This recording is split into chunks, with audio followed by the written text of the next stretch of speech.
नमस्कार मंडळी, मी आहे श्याम आणि ही आहे माझी आई. चला तर मग आज श्यामच्या आईने कोणता केक बनवला आहे ते पाहूयात. मंडळी, ही ऑर्डर आपल्याला होती उपळा येथील दादांची.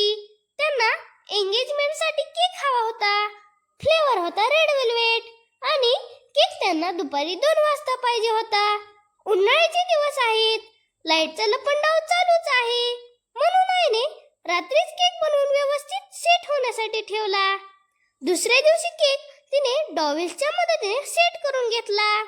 नवीन आयुष्याची सुरुवात करण्यासाठी निघालेल्या कपलसाठी केक ही तेवढा सुंदर हवा, म्हणून आपण केकला रिच आणि स्वीट लुक देण्याचा प्रयत्न केला आहे. तुम्हाला हा केक कसा वाटला ते नक्की सांगा आणि श्याम केकला लाईक करा. ऑर्डरसाठी श्याम केकला संपर्क करा. धन्यवाद.